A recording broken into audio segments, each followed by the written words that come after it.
شادي حكايته حكاية، كان شاطر أوي في المدرسة، كان بيعرف الساعة من هو مفيش 3 سنين حتى. شادي لما لقينا كده بيعرف الساعة ابتدينا نتطور معاه شوية، بقينا نديله أرقام صغيرة كنا بنجهزه للمدرسة، مثلا رقم 8 زائد 8 مثلا 9 كده، بعدين ابتدينا نديله أرقام رقمين في رقمين مع بعض، لقيناه بيجاوب من غير ما يستخدم يحسبها ولا أي حاجة، كله شفوي. حكولي اكيد في الاول ما كنتش فاهمه حاجه، وبعدين لما كبرت بقى حكولي انه هو من وهو صغير اكتشفوا ان هو جينيوس، ولغايه ما كبر كل موهبه بتزيد معاه وبيعمل ابحاث اكتر وكده لغايه ما كبرت معاه قوي. اتطور لغايه لما بيحسب يعني بالسرعه الرهيبه اللي هو بيحسبها دي، شويه ارقام في بعض، شويه حاجات بيثبتها لبعضه، بيطلع في الاخر طبعا اكيد بالسرعه اللي هو بيحسبها دي، ممكن اسرع من الكمبيوتر كمان. ابتدى يجرب مع ناس كتير، وناس كتير ساعات كانت بتشكك في كلامه وكانت بتغلطه، لكن هو دايما كان بيبقى صح. بالنسبة للمسابقة العالمية أنا بتمنى له إن هو يطلع الأول، وإن أنا بحس على طول لازم أمرنه وأساعده عشان يبقى أسرع في الأرقام.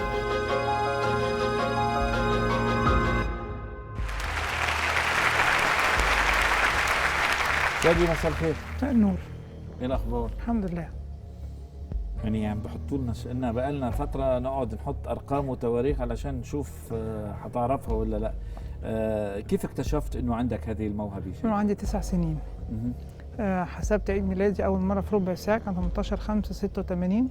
طلعت بالنتيجه كان يوم الاحد، مع تاريخ بقيت وانا عندي 11 سنه جايبها في ثانيه. طب كيف طورت نفسك في الموضوع ده؟ كل شويه بكتشف حاجات في التواريخ اكتر. يعني زي ايه؟ مثلا كل 400 سنه بيجي نفس اليوم. كل 400 سنه بيجي نفس اليوم. بيجي نفس اليوم. ممكن اقول الطريقه ليه؟ اذا عاوز تقول. اوكي. من 2016 ل 2116 كم سنه؟ 2616. 2016 ل 2116 كم سنه؟ 100 سنه. هنزود 100 يوم. اوكي. 100 يوم. بعدين لانه كل سنه يوم. وفي السنه كبيسه في 25 سنه كبيسه، هنزود 125 يوم. بس 2100 مش هتيجي سنه كبيسه عشان ما تبقاش الاسم على 400، يبقى هننقص يومين، نقص يوم كمان، يبقى 124 يوم، عباره عن 18 اسبوع الا يومين. تحقق المعادله دي. هقول لك انا كده كل ثقه باللي انت بتقوله. ميرسي. طيب شادي 20/8/1597. 4. صح. انت كنت فين ايام الدراسه؟ طيب هقول لك حاجه. كم كان في يوم جمعه سنة كام الأول؟ هقول لك.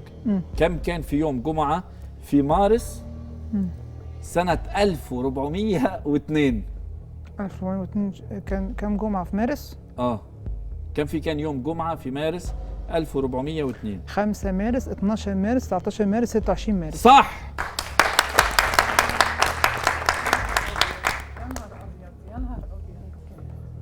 24/12 352. 4. لا. 17/5/2054. حد مظبوط.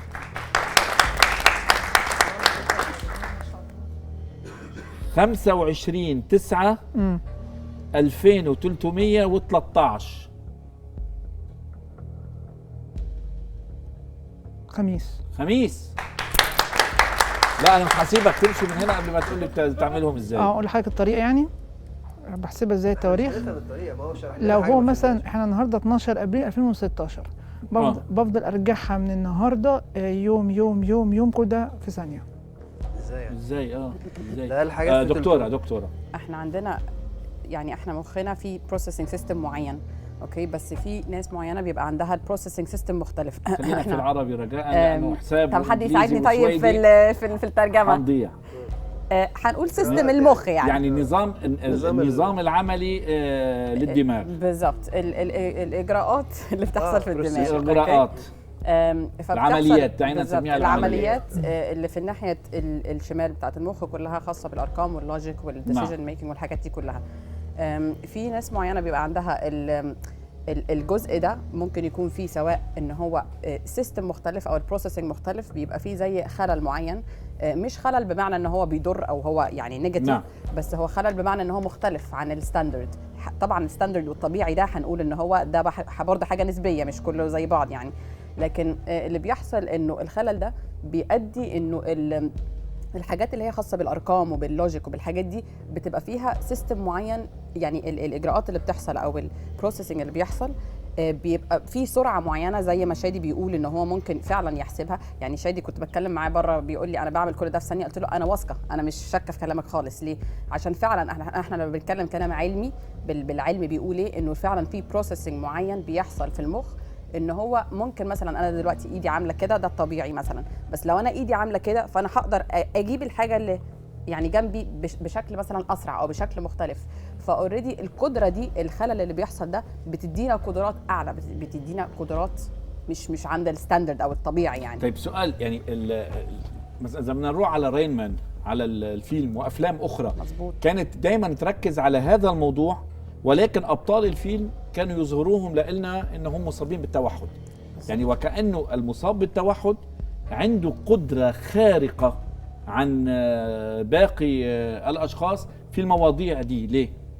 زي ما قلت، الطفل او الشخص اللي عنده توحد هو عنده السيستم كله بتاع مخه مختلف، كله بشكل عام، مش بس الحته اليمين او الشمال. فبيحصل انه يعني في طبعا نظريات كتيره، في نظريات بتقول ان التوحد عنده قدره، يعني هو مش قادر يشوف الصوره بشكل كامل. هو مش قادر يشوف مثلا، هنقول مثلا السيناريو بيحصل، احنا قاعدين دلوقتي بنتكلم مع بعض، هو مش قادر يشوف، هو اللي شايفه باب، كوبايه، نظاره، كذا، هو شايف التفاصيل. فعنده قدره معينه، سواء ارقام او مثلا الفن، حاجات في الفن طبعا، رسم. يعني في مثلا عندنا اكزامبل بتاع كمان ستيفن، حد اسمه ستيفن في امريكا، صح. بيطلع في الهليكوبتر بيشوف المدينه من تحت، ينزل يرسم المدينه صح. كلها في ثلث ساعه. نحن عندنا في بيروت شعار احدى شركات الاتصالات رسمهم شاب، شعارات يعني اخذين رسوم شاب مصاب بالتوحد. بالظبط. فهم اوريدي عندهم السيستم ده بيأهلهم ان هم يقدروا يشوفوا التفاصيل. طبعا دي كلها نظريات، بس احنا بنتكلم دلوقتي علميا، احنا بنتكلم في حته المخ او البروسيسنج اللي بيحصل، انه ايه اللي بيديهم القدره. بس بالنسبه لشادي، يعني نحن بنشوف الناس اللي اتكلمنا عنهم عندهم مواضيع التواريخ. شادي عنده كمان العمليات الحسابيه السريعه اللي بنشوفها عم بيدرسوها بالمدارس. يعني النهارده بنشوف اولادنا بيروحوا على مدارس بياخدوا العمليات الحسابيه السريعه اللي هم بيروحوا بيتباروا فيها. فكمان شادي قال لي انه عنده هو شاطر فيهم كمان. مثلا ايه، في السنه العاديه فبراير ومارس ونوفمبر بيجوا زي بعض، وفي السنه الكبيسه في يوليو ويناير وابريل بيجوا زي بعض. فانا كل الحاجات دي بربطها في مخي عشان اجيب التاريخ في ثانيه. لا يعني اللي بتعمله شادي بالفعل حاجه. الانسان عنده قدرات غير محدوده استاذ توني. بس الانسان يعني حاجه اصلا شيء يعني ده نقف عند ربنا ونقول لربنا ما اعظمك، عشان مهما كان. لا ده يدلنا على حاجه تانية، انه نحن كبشر ربنا عطينا الدماغ ده، نحن بنستخدم منه واحد على تريليون بسيطة. يعني بص، يعني قادر شادي ياخد مكان آلة حاسبة، ياخد مكان حاسوب، ياخد مكان كالندر. يعني قادر الإنسان، ما هو اللي مخترع ده يعني. كمان رعاية الأهل تلعب دور كبير. يعني لما تكون العائلة راعي، يعني عاملين نوع من يعني بتحتضن الموهبة، بتحتضن الكفاءة وبتنميها كمان. هيدا شيء بالحساب السريع مش زي التواريخ يعني. زي التواريخ يعني كم رقم عادي؟ 2 ديجيت في 2 ديجيت ممكن، وصعبين جدا كمان. 2 ديجيت بس. كم؟ اصبر عليك. 63 صعبها قوي كمان. صعب. تحداك يا استاذ. استاذ. بتقول لي 2. لا ماشي اوكي، بس رقم عالي يعني، ممكن رقم عالي. زي ايه يعني؟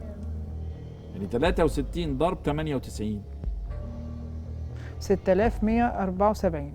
صح.